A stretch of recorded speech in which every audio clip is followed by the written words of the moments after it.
everyone. Welcome to the Parenting Breakthrough. I'm Coach Rich, your host and parent coach, dedicated to helping you get through the tough times of raising kids. So today's episode is one many of you have asked for: managing sibling relationships when one kid needs extra support. It's such an important topic because it's not just about meeting the needs of your kid who requires extra care. It's about building connection and balance for the whole family. So if you find this episode helpful, please don't forget to subscribe, leave a review, share it with another parent who might need support, and feel free to reach out to me anytime. You can email me with questions, comments, requests for help. hello@gettheparentingbreakthrough.com. Now let's dive in.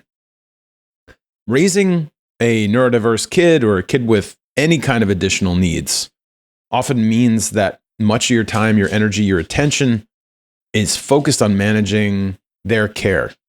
And in some cases, their therapies, but in almost every case, their behaviors. So raising a neurodiverse kid or a kid with additional needs of any kind is often going to mean that a lot of your time and your energy and your attention is focused on managing everything about them and maybe ignoring their sibling or siblings. Because with a kid with extra needs, or maybe the kid is just really young and the sibling is, 10 years old, you're in a situation where you're managing care, therapies, behaviors, and this can sometimes leave a sibling feeling overlooked, resentful, or even confused about why their sibling gets what might seem like special treatment.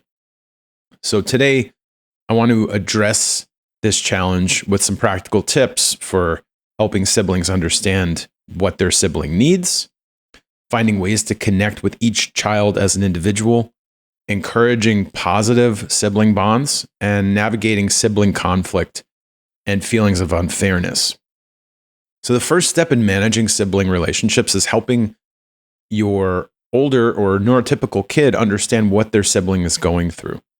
So, depending on their age, the explanation might sound different, but some examples would be, for younger kids, you might say, your brother's brain works a little differently, and he needs some extra help with things like staying calm or learning how to play nicely, but it doesn't mean that we love him more than you. It just means he needs a little extra help. And so for older kids, you can be more detailed and get a little more intellectual about it. Your sister has autism, which means her brain processes things differently. And sometimes she gets overwhelmed and she needs some extra help dealing with it and learning about that.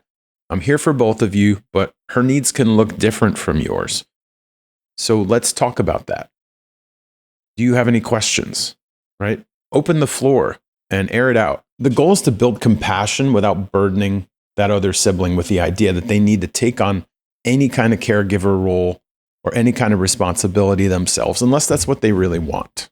So one of the most powerful ways to prevent resentment is to carve out one-on-one time with each kid. And it doesn't have to be elaborate or even time-consuming.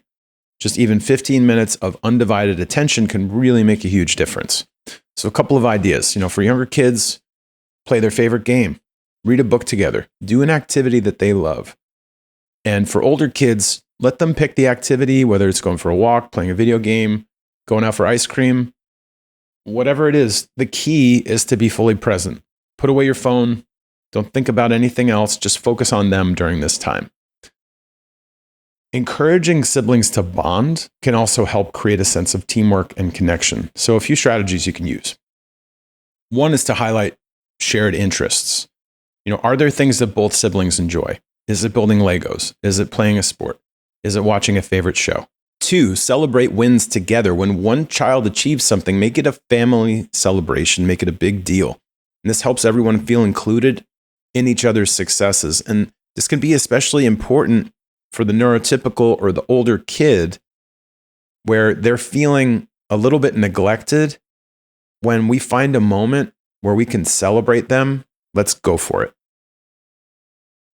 Let's talk about navigating conflict and feelings of unfairness. Sibling conflict is normal, but it can be more intense in families with one kid who has extra needs. So here's how to address it. The first thing you want to do is validate feelings.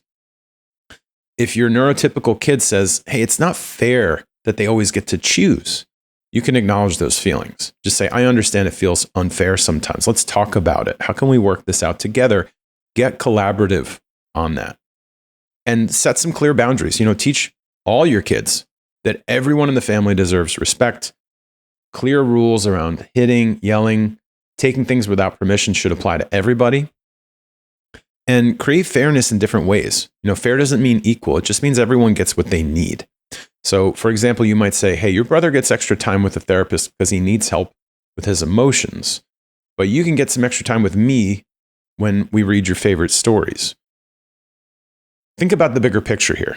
Remember that sibling relationships are for a lifetime. And so what we're doing now is building the foundation for that long relationship. And we want to do that by addressing underlying dynamics, validating emotions, carving out time for each kid. And by doing all that, you're planting seeds for stronger bonds in the future. It's not about eliminating all conflict. That's never going to happen. But it's about teaching your kids how to get through conflict in relationships with respect. So thank you for coming to this episode of the Parenting Breakthrough. I hope you found these tips helpful as you work to balance the needs of all your kids, nurture some positive relationships with siblings. And again, if you have any questions, thoughts, or ideas for future episodes, I'd love to hear from you. Send me a message, hello@gettheparentingbreakthrough.com. You can also connect with me on Instagram at Parenting Breakthrough. If you enjoyed this episode, please share it with someone who could benefit from these insights. Until next time, remember, you're not alone. You're doing an amazing job. Thanks for checking this out, and I'll see you next time.